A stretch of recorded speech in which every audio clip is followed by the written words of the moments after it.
क्षण कर्म चेतन बंधकारु, कर्म के अवसान का कह कर स्वरूप यथार्थ जग का, जो किया उपकार है उसके लिए जिन वाणी माँ को वंदना शत बार है, वंदना शत बार है, वंदना शत बार है।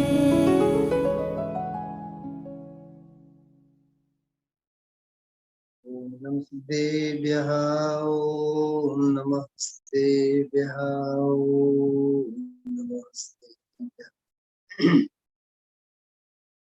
प्रणमो अरहन्ताणं, प्रणमो सिद्धाणं, नमो आयर्याणं, नमो वज्रायाणं, नमो लोये सवसाम्। मंगलम भगवान वीरो, मंगलम गौतमो गणी, मंगलम कुंद कुंदार्यो, जैन धर्मोस्तमंगलम। सर्वमंगल मांगल्यम सर्वकल्याणकारकं, प्रधानं सर्वधर्माणां जैनं जयतु शास्त्रम्, जैनं जयतु शास्त्रम्।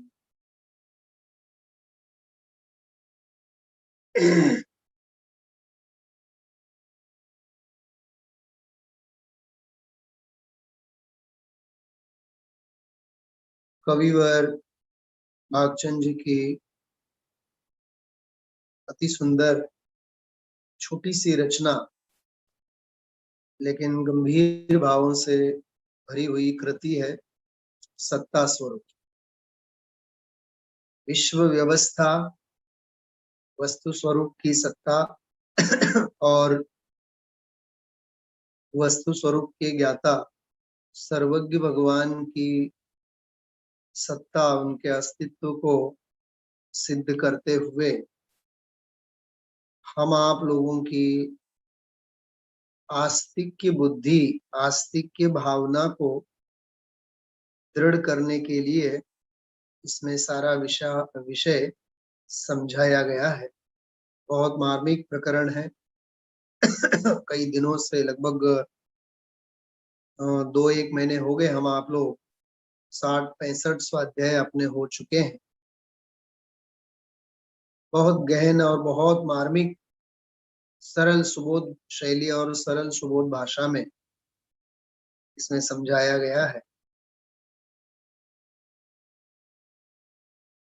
क्योंकि रत्नकर्ण श्रावकाचार्य जैसा जो सर्व प्राचीन आर्ष ग्रंथ है, आर्ष ग्रंथ से तात्पर्य समंतभद्र आचार्य जो थे, वो अपने आप में एक बहुत बड़े ऋषि थे। तो रिद्धिधारी जैसे महाशक्तिशाली आत्मविज्ञानी दार्शनिक विद्वान थे, जिनागम का सारा स्तुति साहित्य मानो उनकी सबसे बड़ी देन है, उनकी सबसे बड़ी देन है। क्योंकि 7वीं 8वीं शती में जाकर के, 8वीं शताब्दी में जाकर के अकलंक देव ने न्याय प्रणाली और न्याय पद्धति का विशेष उत्कर्ष साधा, उत्थान किया और न्याय के प्रतिष्ठापक आचार्य के रूप में वे उभर करके सामने आए, राजवार्तिक के माध्यम से खास करके। और उनकी जो और अन्य रचना है, जैसे हम आप लोगों ने परमानंद स्तोत्र का स्वाध्याय किया है, उसी प्रकार स्वरूप संबोधन स्तोत्र विधान भी किया, स्वाध्याय भी हम आप लोगों ने किया है पूरा आद्योपांत। उनकी और भी रचनाएं हैं, लघियश शास्त्रादि करके, लघियस्त्रय ऐसी सुंदर रचनाएं हैं। राजवार्तिक तो उनकी कालजयी कृति है। मतलब आप समझिए, तत्वार सूत्र की यदि बारीकियों को समझना है, 2000 साल हो गए तत्वार सूत्र को लिखे। तत्वार सूत्र के लिखने के बाद 8वीं शताब्दी में लगभग 700-800 साल बाद कलंग देव ने राजवार्तिक नाम की टीका लिखी। बहुत विशालकाय टीका है, 2 भाग हैं उसके। उनके जो वार्तिक हैं, वार्तिक मतलब सूत्र शैली में लिखे हुए जो वाक्य हैं, तथ्य वाक्य हैं, सिद्धांत वाक्य हैं, बहुत अपूर्व अद्भुत है।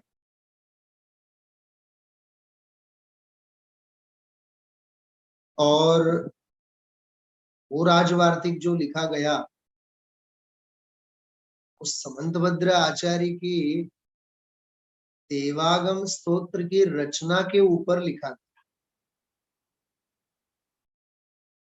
मतलब लगभग 2री शताब्दी में हुए जो समंतभद्र आचार्य, जिन्होंने रत्नकर्ण श्रावकाचार जैसा प्रथम श्रावकाचार ग्रंथ जैन जगत को भेंट के रूप में प्रदान की, ऐसे समंतभद्र आचार्य की जो रचना है आप्तमीमांसा, इसका नाम देवागम स्तोत्र। आप्त मतलब तीर्थंकर सर्वज्ञ भगवान की ही उसमें मीमांसा की। थोड़ा सा सुनना, बहुत सुंदर, ये सब ऐतिहासिक सारा परिचय है, 2-4 मिनट में और इसके ऊपर बोल रहा हूं। अभी समंतभद्र देव ने आप्त की मीमांसा के नाम से, आप्त मीमांसा 115 कारिकाएं, कारिका मतलब श्लोक, लेकिन न्याय ग्रंथों के श्लोकों को कारिका कहते हैं।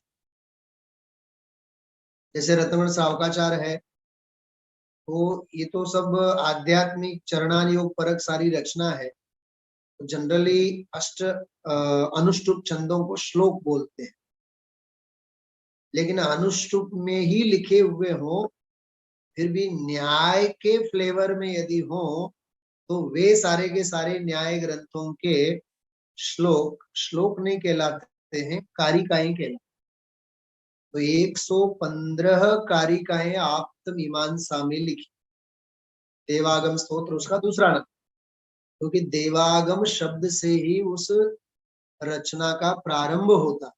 देवागम नभोयान चामरादि विभूतय माया विश्वपि दृश्यन्ते नातस्त्वमसि नो महान। हम लोगों ने सभी नमोकार मंत्र जैसे आप्त मीमांसा, आप्त परीक्षा, इनको याद किए थे जयपुर में, बिल्कुल नमोकार मंत्र जैसे। इतनी अद्भुत रचना है। और इसमें आप्त की मतलब तीर्थंकर सर्वज्ञ भगवान की मीमांसा है। मैं ये आपसे कहना चाहता हूं, जो हम आप लोग सत्ता स्वरूप पढ़ रहे हैं, सबसे पहले 1-2 स्वाध्याय को याद करिए।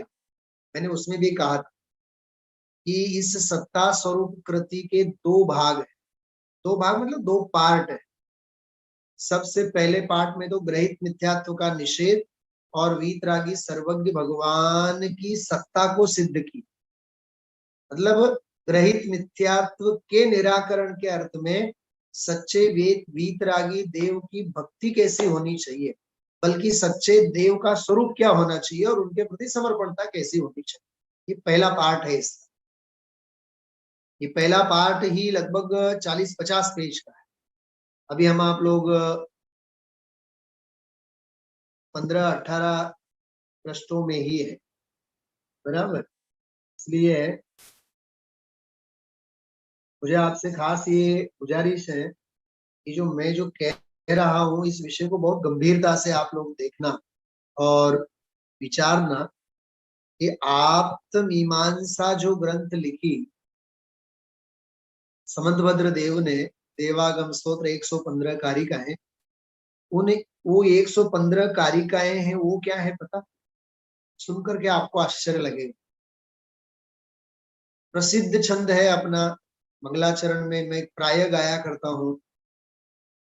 मोक्ष मार्गस्य नेतारं भेतारं कर्म भूभृताम् ज्ञातारं विश्वतत्त्वानां वंदे तद्गुणलब्धये। यह जो श्लोक है, इस श्लोक में मोक्ष मार्गस्य नेतारम मतलब मोक्ष मार्ग के जो नेता है, बराबर, और भेतारम कर्म भूभृताम कर्म रूपी पर्वत के जो भेदने वाले हैं, भेदता हैं, और आगे ज्ञातारम विश्व तत्वानाम विश्व तत्वों के जो ज्ञाता है, वंदे तद्गुण लब्धये उन गुणों के, उनके उन गुणों की प्राप्ति के लिए मैं वंदे अर्थात वंदन करता हूं। इसका सरल अर्थ। लेकिन जब इस श्लोक के गहराई में जब अपन डूबते हैं तो समंतभद्र आचार्य को तो 115 कारिकाएं लिखने का मन हुआ। इस एक श्लोक की टीका है वो, बल्कि टीका नहीं, उन्होंने तत्वार सूत्र के ऊपर समंतभद्र आचार्य ने उमा स्वामी आचार्य के तत्वार सूत्र के ऊपर गंधहस्ती महाभाष्य नाम की टीका लिखी। गंधहस्ती महाभाष्य ऐसा कहा जाता है, वो जर्मनी की किसी लाइब्रेरी में आज भी मौजूद है, लेकिन अब वो यहाँ भारतीय विद्वानों ने बहुत प्रयत्न किए, लेकिन वो अभी प्राप्त नहीं हो रही है। गंधहस्ती महाभाष्य नाम की टीका, सोचो आप क्या गजब की बात है। भारतवर्ष की कृति, भारतवर्ष के संतों की कृति, लेकिन आज भारत में नहीं। हम आप लोगों का ये दुर्भाग्य है। वो जो गंधहस्ती महाभाष्य है, तत्वार सूत्र की टीका है, वो उसका मंगलाचरण है 115 श्लोकों में। क्या सुना आप लोगों ने? गंधहस्ती महाभाष्य का जो मंगलाचरण है, वो मंगलाचरण ही 115 श्लोकों में, कारिकाओं में है, जो देवागम स्तोत्र के नाम से जाना जाता है। आप सोचो कि एक मंगलाचरण के ऊपर ही इतना लंबा मंगलाचरण बन सकता है। मोक्ष मार्ग से नेतारम मतलब मोक्ष मार्ग के नेता जो हितोपदेशी हैं, कर्म रूपी पर्वत के भेदता जो वीतरागी हैं, और जो विश्व तत्व के ज्ञाता अर्थात सर्वज्ञ हैं, उनको मैं वंदन करता हूं उन जैसे गुणों की प्राप्ति के लिए। इतना जो मूल श्लोक में लिखा है, उस श्लोक की व्याख्याएं समंतभद्र आचार्य ने 114 कारिकाओं में लिखी। मंगलाचरण के ऊपर ही इतना लंबा मंगलाचरण, वो उतना प्राप्त है अपने पास। ये कहा जाता है कि जो देवागम स्तोत्र है वो गंधहस्ती महाभाष्य का मंगलाचरण है, ऐसा भी विद्वत समाज में और साहित्य परिवेश में उसकी चर्चा है। जो भी हो, लेकिन एक अनुष्ठुप छंद मोक्ष मार्ग से नेतारम, 4 चरण होते हैं श्लोक के, मतलब संस्कृत के एक श्लोक जो अनुष्ठुप छंद होता है, उसके 8 8 8 8 पदों के, अक्षरों के, पद भी नहीं अक्षरों के 4 चरण होते हैं। 8 चौक 32, 32 अक्षरों का एक श्लोक माना जाता है। क्या कहा? ये अपन बोलते हैं ना कि श्लोक प्रमाण 80,000 श्लोक प्रमाण नहीं, षटकंडागम के इतिहास के बारे में 72,000 श्लोक प्रमाण, 72,000 श्लोक प्रमाण, 60,000 श्लोक प्रमाण, 40,000 श्लोक प्रमाण, ये जो कहा जाता है, उसको आप 32 में सब कन्वर्ट करो, कितने अक्षर उसमें से निकला है। ऐसा सब सारा ये गजब का इतिहास है अपने जिनागम का, आचार्यों के साहित्य। हमने अभी तक बिंदु ही पढ़ा है, सिंधु तो बाकी है, अभी कुछ नहीं है उसके सामने तो। और वो भी लिखा हुआ भी है, वो भी पारावार है। जो आचार्यों के, मुनि भगवंतों के हृदयस्थ रहता है वो तो फिर उनके साथ ही चला जाता है। ऐसा कहा जाता है कि केवली का केवल ज्ञान अनंत को जानता है। सर्वद्रव्य पर्यायेषु केवलस्य विज्ञान नगर के वैज्ञानिक तेरी प्रयोगशाला विस्मय कैवल्य कला में उमड़ पड़ा संपूर्ण विश्व का ही वैभव, पर तुम तो उससे अति विरत नित निरखा करते निज निधिया, अतएव प्रतीक प्रदीप लिए मैं मना रहा दीपावलिया। तो सुंदर भाव है, विज्ञान नगर के वैज्ञानिक। आप विज्ञान, विज्ञान मतलब साइंस, आप विज्ञान नगर के मतलब केवल ज्ञान रूपी नगर के वैज्ञानिक है, सबसे बड़े साइंटिस्ट है। कैवल्य कला में उमड़ पड़ा संपूर्ण विश्व का ही वैभव, पर तुम तो उससे अति विरत नित निरखा करते निज निधिया, अतएव प्रतीक प्रदीप लिए मैं मना रहा दीपा। क्या भाव है, क्या गजब, सर्वज्ञता की क्या महिमा उसमें स्पष्ट। तो केवल की कला में, कला मतलब पर्याय, जैसे चंद्रमा की कितनी कलाएं होती है। पूनम के दिन, पूनम मतलब तो 15वां दिन होता है ना पूनम। पूनम का क्या अर्थ है? वो 15 दिन का कोर्स पूरा हुआ तो 15वें दिन वो पूनम। तो क्या मतलब है, पूनम के दिन चंद्रमा की कितनी कलाएं होती है, सोचा कभी आप लोगों ने?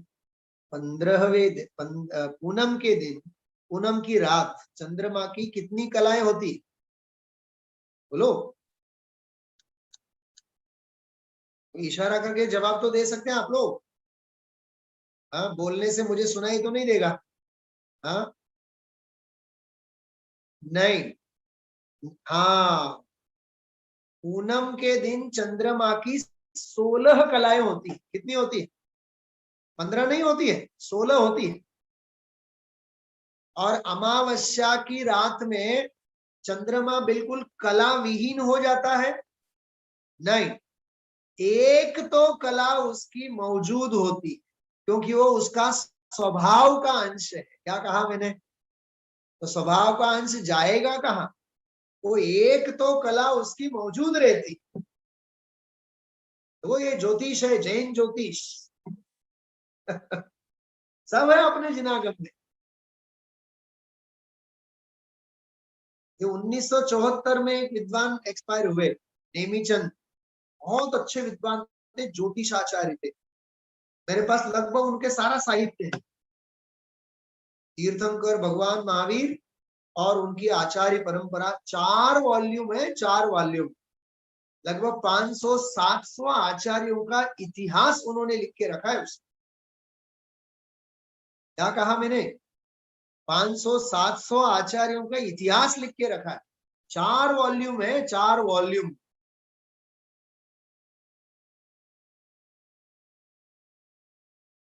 उन्होंने जैन ज्योतिष के ऊपर भी बहुत बड़ा काम किया है। जैन ज्योतिष के बारे में भी उन्होंने बहुत कुछ लिखा है। सब उसकी चर्चा आती है। तो कैवल्य कला, कला मतलब पर्याय। केवल ज्ञान स्वयं ही कला है ना। केवल ज्ञान गुण कहाँ? केवल ज्ञान द्रव्य है, गुण है या पर्याय है? सोचो आप। केवल ज्ञान पर्याय है। तो कैवल्य की कला में उमड़ पड़ा संपूर्ण विश्व का ही वैभव। हाँ?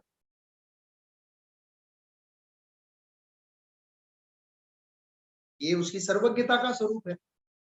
अब अध्यात्म देखो क्या कहता है, अद्भुत रचना समव शरण की, प्रभु स्वरूप अविकार है, दिव्य ध्वनि में ध्वनित हो रहा, अहो समय का सार है। देखो ये अध्यात्म, कि दिव्य ध्वनि में लोकालोक दिखा नहीं दिखा उससे हमें कोई लेना देना नहीं, हमारा गायक स्वभाव उसमें दिखा, ये अध्यात्म की वस्तु।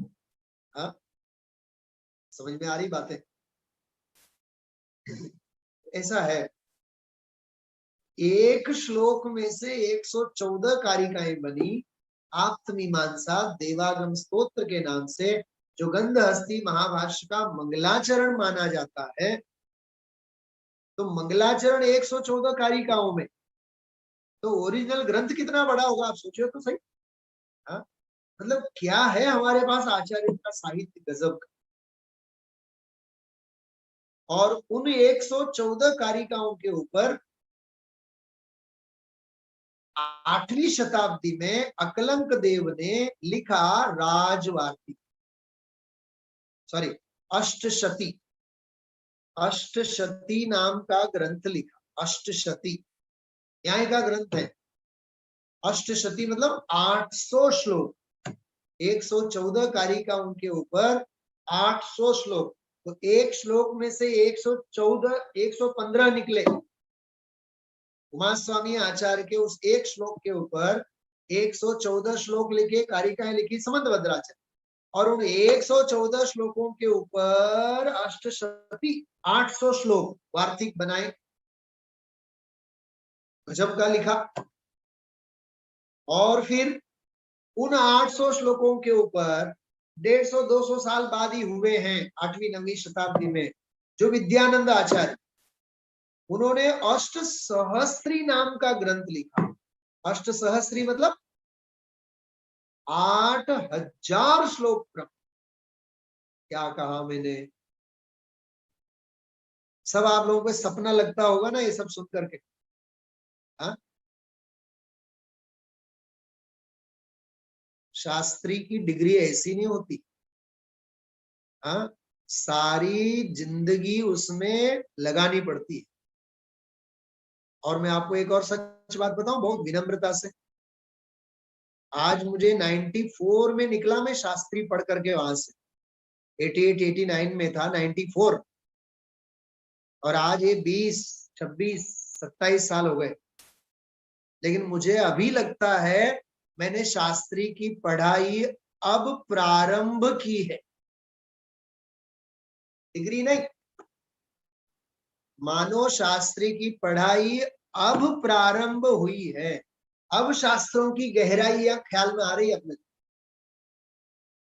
ऐसा अद्भुत है। हाँ? एक में से 114, 114 में से 800, 800 में से 8000, न भूतो न भविष्य। हाँ? तो मेरा कहने का तात्पर्य ये था, और इन सब में सुनो आप, गजब की बात ये है, सुनना, घबराना नहीं। वो एक श्लोक जो है ना, मोक्ष मार्गस्य नेतारम, उसमें हितोपदेशीपना, सर्वज्ञता और वीतरागता, इन 3 लक्षणों की बात है ना, इन 3 गुणों की ही बात है। ये तीर्थंकर अरहंत के लक्षण है सारे। इन्हीं की चर्चा आप्त मीमांसा में, इन्हीं की चर्चा अष्टशती में, और इन्हीं की चर्चा आप्त अष्ट सहस्त्री में। मतलब आप देखो, ये सारे के सारे ग्रंथ लगे हुए हैं एक ही काम में, किसमें? सर्वज्ञता की सत्ता सिद्ध करने में। वही है ना ये सत्ता स्वरूप। तो ये सत्ता स्वरूप तो छोटा सा प्रवेश द्वार है, ये प्रवेश द्वार है, ये 60-70-80 पेज का। इसलिए भाइयों और बहनों, अपार शास्त्र समुद्र है। हाँ? केवल हम आप लोग भावना भी भावे ना, दंत धर्मणस्तत्वं पश्यन्ति प्रत्यगात्मनः अनेकांतमयी मूर्तिर् नित्यमेव प्रकाशताम्। केवल श्रद्धा से भावना भी भावे ना, ऐसा ज्ञान, ऐसा तत्व ज्ञान, ऐसा भेद विज्ञान, ऐसा आत्म विज्ञान प्रभो हमें प्रकट। तो ज्ञान की भावना इस रूप से निरंतर भाई जाती। अभिमान कभी भी न हो। क्षयोक्षम ज्ञान का तो पक्ष तो रहे ही नहीं। अब सोचिए कार्तिकीय अनुप्रेक्षा में आचार्य ने कब लिखा होगा, कैसे लिखा होगा कि हम तो केवलियों के सामने तिनके के समान हैं, ऐसा लिखा है। हम तो तृण है, तृण, तृण मतलब घास का टुकड़ा जो सूखा होता है। हम तो तिनके के तुल्य हैं। इतनी अपनी हीनता एक भावलिंगी संत गणधर और केवलियों के सामने कर रहे हैं। हा? और सारी दुनिया I am something, I am something, I am something, हमें बहुत कुछ आता है, हमें बहुत कुछ आता है। ऐसा जिन्हें बहुत कुछ आता है वो कभी बोला नहीं करते हैं। अरे जिन्हें सब कुछ आता है, बहुत कुछ का सब कुछ आता है, सर्वज्ञ की बात कर रहा हूँ, वो कभी नहीं बोलते कि हमें बहुत कुछ आता है। और यहाँ कुछ नहीं आता है फिर भी हम कह रहे हैं हमें तो सब कुछ आता है। यही तो अज्ञान की महिमा है, यही तो मोह की महिमा है। इसलिए सत्ता जो है, सर्वज्ञ की सत्ता, सर्वज्ञता की सत्ता, वस्तु स्वरूप की सत्ता, वो अपने बिल्कुल रोम रोम में बसनी चाहिए। ये सत्ता स्वरूप की पृष्ठभूमि जो मैंने आपको बताई, आप्तमीमांसा, अष्टशती, अष्ट सहस्त्री, इन सभी ग्रंथों का दोहन करके इस सत्ता स्वरूप छोटी सी रचना में दूसरे पार्ट में उन ग्रंथों में से उन्होंने सार सार का संकलन करके सारी चर्चा इसमें की है। आइए इसमें, इसलिए मेरा जो इस ग्रंथ को लेने के पीछे का जो उद्देश्य था, वही उद्देश्य, सबसे पहले हमें मूल भूमिका में सर्वज्ञता की सत्ता ठोस बैठनी चाहिए, क्योंकि नींव ही हमारी पक्की नहीं है। सर्वज्ञता की महिमा ही हमारे जीवन में यदि पक्की नहीं है तो फिर कैसे मोक्ष मार्ग की गाड़ी, ये ज्ञान का मार्ग आगे कैसे प्रशस्त हो सकता है, आप सोचो। हाँ, इसलिए भाई मैं जो कह रहा हूँ ये बहुत गंभीरता से आप लोग सोचना, सभी मुमुक्षु भाई बहन। तो ये जो समंतभद्र आचार्य हैं, ये समंतभद्र आचार्य सम्यक दर्शन की व्याख्या करते समय, देखो अब वो विषय आ गया, रहित मिथ्यात्व का निषेध, सम्यक की प्राप्ति। तो सम्यक दर्शन के संदर्भ में चौथा श्लोक लिखा है रत्नगण श्राव का, श्रद्धानम परमार्थानाम आप्तागम तपोव्रताम त्रिमूढ़ापोढ़मष्टांगम सम्यक दर्शनमस्मयम्। बहुत सुंदर श्लोक है, बहुत सारी बातें हैं इसमें। श्रद्धानम परमार्थानाम, परमार्थ मतलब यहाँ सच्चे, जो सच्चे हैं वे, परमार्थानाम मतलब जो सच्चे हैं, परमार्थ भूत हैं, कौन कौन है, आप, आगम, तपोव्रत, ये तीन नए शब्द हैं। आप्त मतलब तीर्थंकर अरहंत भगवान सर्वज्ञ, आप्त मतलब सर्वज्ञ भगवान, आप्त मतलब देव, याद रखिए आप। ये विशेष न्याय शैली में दिया हुआ शब्द है। न्याय ग्रंथों में यत्र तत्र सर्वत्र सभी जगह आप्त शब्द का प्रयोग आपको मिलेगा। जैसे मैंने अभी बोला था ना आप्त मीमांसा, ऐसे विद्यानंद आचार्य की रचना है, 227 कारिकाएं हैं जिसमें, वो भी सारा का सारा इसी के लिए प्रसिद्ध है। आप्त परीक्षा नाम है उसका, आप्त परीक्षा।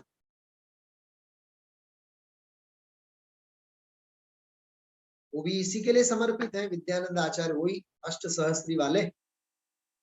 परमार्थ मतलब सच्चे, आप्त मतलब देव, आगम मतलब शास्त्र, तपोभृत, तपोभृत मतलब गुरु मुनिराज, देव शास्त्र और गुरु। देखो देव शास्त्र गुरु तीन आ गए। यहाँ कह रहे श्रद्धानम परमार्थानाम आप्तागम तपोभृताम त्रिमूढ़ा मूढ़ परमष्टांगम। तो कहते हैं सच्चे देव शास्त्र और गुरु का श्रद्धान, कैसे, त्रिमूढ़, त्रिमूढ़ अपोढ़ मतलब क्या, त्रिमूढ़ मतलब तीन मूढ़ता, देव मूढ़ता, गुरु मूढ़ता लोक मूर्ता, लोक मूर्ता सबसे पहले आती है। देव मूर्ता भी ले सकते हैं, लोक मूर्ता, देव मूर्ता, गुरु मूर्ता। मतलब देव से संबंधित भ्रम, गुरु से संबंधित अज्ञान और लौकिक अज्ञान, इसमें आएगा सब। पूरा रत्नगण श्रावकाचार्य उसके लिए समर्पित।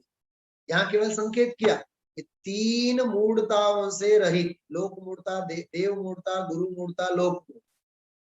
एक एक श्लोक लिखेंगे आगे इसमें। आप गा सागर स्नान, ऐसा सब लिखा है। नदियों में स्नान करना और धर्म मानना। हाँ, अभी आप लोग सुन रहे हैं ना, कुंभ का मेला चल रहा है। कुंभ का मेला, हजारों लोग लगे हुए हैं।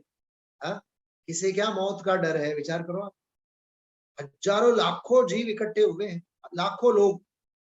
हाँ, ये सब रहित मिथ्यात्व का प्रसंग है।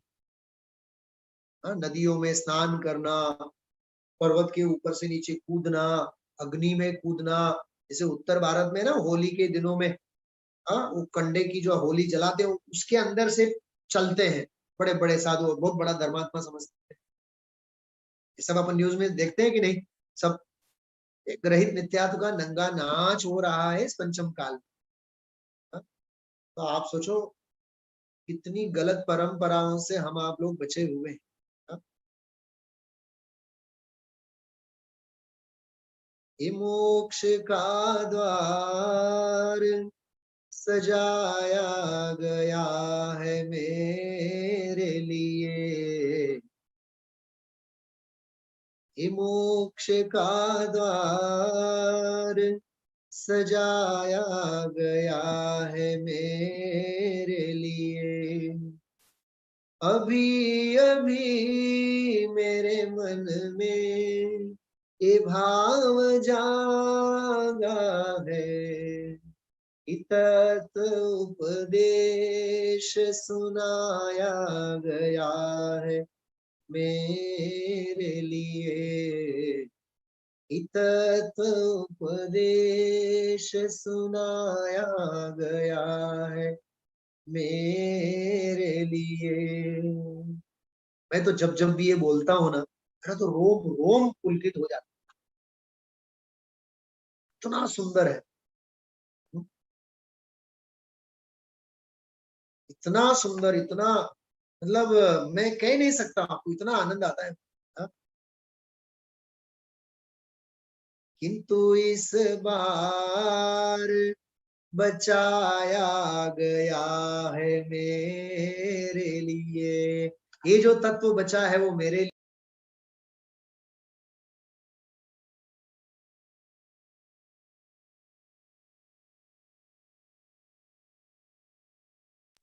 लिए बचा है।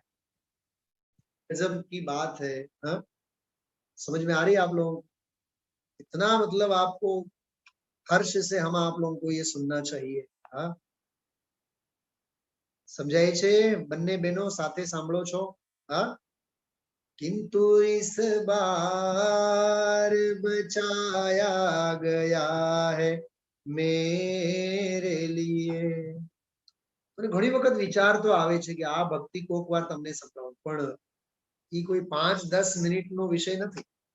मारे एना पर आखो 1 कलाक समजूती साथे समझावता समझावता ई भक्ति मारे सरस मजानो आम विडियो रेकॉर्डिंग करवू पड़शे। जो कोक वार मूड बने तो करशुं, सहज थाशे त्यारे थाशे। आवो अद्भुत छे। इसमें उन्होंने लिखा त्रिमूढ़ापोढ़ अष्टांगम, 3 मूर्ताओं से रहित। अपोढ़ मतलब रहित, और अष्टांगम मतलब 8 अंगों से अलंकृत, ईशंकित, निकांक्षित वगैरह। सम्यक दर्शनम, उसे सम्यक दर्शन कहते हैं। अस्मयम, स्मय मतलब गर्व होता है, स्मय मतलब गर्व। तो गर्व, अभिमान, गर्व जो होते हैं वो गर्व भी 8 के आधार से होते हैं। तो इसमें आगे श्लोक आएगा, ज्ञानम पूजां कुलम जातिम बलम वृद्धिम तपो वपु अष्टावाश्रित्य मानित्वम स्मयमाहुर्गत स्मया। मैंने मेरे जीवन में ये पूरा रत्नगण श्रावकाचार्य जो 150 श्लोक है लगभग 4 बार मैंने बाय हार्ट किया। 8th स्टैंडर्ड में था जब गुरुकुल में मैं पढ़ता था, बाहुबली मेरा आना जाना होता था। 8th स्टैंडर्ड में हम लोगों ने 2-2.5 महीने में याद किए थे पूरे के पूरे श्लोक। तब एक भी श्लोक का अर्थ समझ में नहीं आता, क्योंकि संस्कृत का रट्टा ही मारा था केवल पोपट जैसे। गुरु जी कहते थे और हम गाते थे। और जो आज मैंने निर्माण समिति के ऊपर ऋषिकर गुरु जी का रखा है, आप लोगों ने देखा हो तो, हाँ सुमेर काका आपने देखा? ऋषिकर गुरु जी की आज 18 साल हो गए, 18वीं पुण्यतिथि। उनका मैंने लिखा है, फोटो भी रखा है और उनके ऊपर लिखा हुआ लेख भी है, निर्माण समिति के ऊपर, मराठी में है इसलिए उसके ऊपर मैंने रखा है। उन्होंने हम लोगों को पढ़ाया ये रत्न सामाचार। सहज ही आज याद आ गई बात। हाँ? उस समय गुरुकुल में जब थे, जब याद किया, और फिर 2 साल में तो भूल गए। और जब जयपुर जाने की तैयारी हो रही थी साल भर पहले, बोले कि चलो दोबारा करो, तो दोबारा किया। और फिर जयपुर जाने के बाद वो सब भूल गए। फिर जयपुर जाने के बाद फिर अन्ना जी को सुनाने के लिए फिर तीसरी बार किया। फिर वो उस समय भी जल्दबाजी में याद करके फिर भूल गए। लेकिन लगभग सभी श्लोक रत्नगण सावकाचार्य बस एक बार देख ले तो तुरंत याद आ जाते। इतना सुंदर सारा का सारा ग्रंथ आत्मस्थ करने जैसा है। ये सीपीयू है ना, ये सीपीयू, इसमें मदरबोर्ड नहीं है। हाँ क्या बोलते हैं, हार्ड डिस्क बोलते हैं, हार्ड डिस्क। वो हार्ड डिस्क नहीं है इसमें, ये मेमोरी पावर डिस्क। डिस्क में मर्यादा तो होती है ना, 525 MB और 540 MB। हाँ ये तो 5000 करोड़ भी इसमें डालो ना तो भी कम पड़े। समझाए छे? हाँ? तो सब शास्त्रों का अवगाहन होना चाहिए जीवन में। हाँ अब आप एक सेकंड देखना। आप जो बैठा हूं,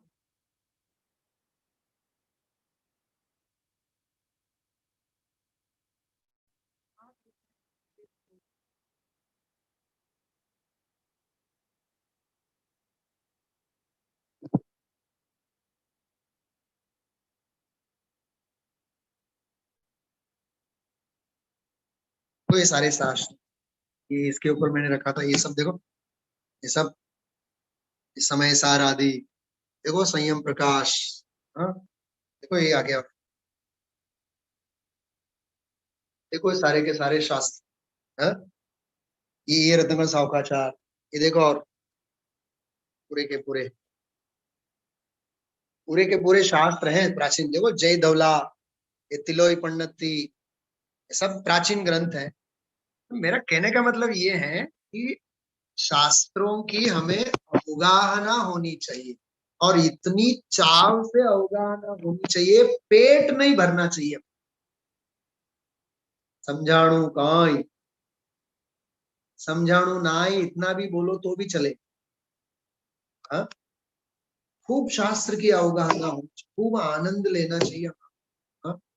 माजिन वाणी तेरो नाम, सारे जग में धन्य है, तेरी उतारे आरती माँ, तेरो नाम धन्य है। सुनने से संसार का रस शिथिल हो, गुनने से गायक का मंगल मिलन हो। तुमको नमन है, तुझको नमन है, तेरो नाम धन्य है। तो ये जो मैंने अभी आपको सब कुछ सुनाया, रत्न सावकाचार में जो सम्यक दर्शन का जो लक्षण बताया, उसमें देव शास्त्र गुरु आप्त आगम तपोभृत, क्या गजब का। मुनिराज के बारे में क्या विशेषण लिखा? तपोभृत। तप के माध्यम से ही जो अपना भरण पोषण करते हैं उनका नाम तपोभृत। गुरु ने लिखा, तपोभृत लिखा। ये सब न्याय व्याकरण है, ये गजब का साहित्य है संसार। तो कहने का मतलब ये है, तो जैसे उन्होंने इसमें आप्त की श्रद्धा सम्यक्त में मूल में कहा, तो सत्ता स्वरूप में वो ही समझाना चाहते हैं, भाई सबसे पहले आप्त की श्रद्धा, आत्मा की श्रद्धा, आप्त से आत्मा की श्रद्धा इज इक्वल टू व्यवहार निश्चय सम्यक दर्शन। क्या कहा? आप्त श्रद्धा प्लस आत्म श्रद्धा इज इक्वल टू व्यवहार निश्चय मोक्ष मार्ग। तो समझ में आ रही बात क्या कह रहा हूं मैं? आप्त की श्रद्धा और आत्मा की श्रद्धा इज इक्वल टू व्यवहार निश्चय सम्यक। इसलिए ग्रहित मिथ्यात्व का जितना जोर से इसमें खंडन किया गया है, और आत्मा की श्रद्धा, सच्चे देव गुरु धर्म की श्रद्धा, इसलिए प्रथम अनिवार्य के रूप में, क्योंकि सच्चे देव की सर्वज्ञता की श्रद्धा होगी तो सर्वज्ञ स्वभाव आत्मा की श्रद्धा होगी, क्योंकि सर्वज्ञ भगवान समझाएंगे क्या? सुना, अंतिम एक आध मिनट में बात पूरी कर रहा हूं मैं। सर्वज्ञ भगवान समझाएंगे क्या? सर्वज्ञ भगवान सर्वज्ञ स्वभाव समझाएंगे। तो सबसे पहले सर्वज्ञ की श्रद्धा हुई थी व्यवहार से, अब वहां से हट करके कहां निकल गए? सर्वज्ञता की श्रद्धा, सर्वज्ञ स्वभाव की श्रद्धा में आ गया ना निश्चय सम्यक की भूमिका में। इस रूप से सत्ता स्वरूप ग्रंथ है, बहुत गजब का ग्रंथ है। इसमें क्रमशः आगे आएगा, जब आएगा तब हम आप लोग आप्त मीमांसा, श्लोक वार्तिक, राज वार्तिक, जो भी न्याय ग्रंथों के इसमें कोटेशंस आएंगे, उन सब की हम आप लोग चर्चा करेंगे, एक एक करके खूब खूब खूब सुनने लायक, समझने लायक। अरे मैं तो कहता हूँ उसको आप केवल श्रद्धा से सुन भर भी लो ना, तो भी विषय कषाय तड़ तड़ टूटे, विभाव भाव टूटे, कृष्ण लेशा टूटे, नील लेशा टूटे, कपोत लेशा टूटे, कषाय की धारा टूट जाए और निष्कषाय आत्मा की महिमा हमें आ जाए। ऐसा सुंदर विषय है। आज पूरा विहंगावलोकन सत्ता स्वरूप आप्त मीमांसा देव शास्त्र गुरु के संदर्भ में हम आप लोगों ने की है। इस विषय को आप लोग गहराई से सुने, समझे, सोचे, और बस मूल में तो सर्वज्ञ भगवान के प्रति, सर्वज्ञता के प्रति हम आप लोग समर्पित रहें। इसी मंगल भावना के साथ मैं विराम लेता हूं।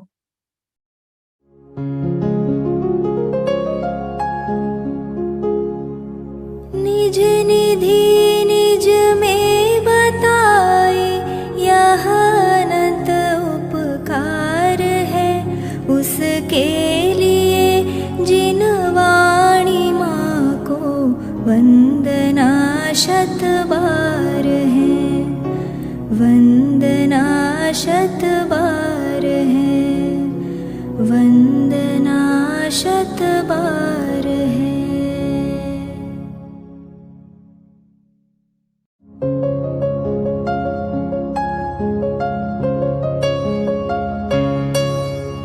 हे जिन वाणी भारती तो ही जपो दिन रैन, जो तेरी शरणा गहे सो पावे सुख चैन। जा वाणी के ज्ञान दे सूझे लोकालोक, सो वाणी मस्तक नवो सदा देत हो ढोक, सदा देत हो ढोक।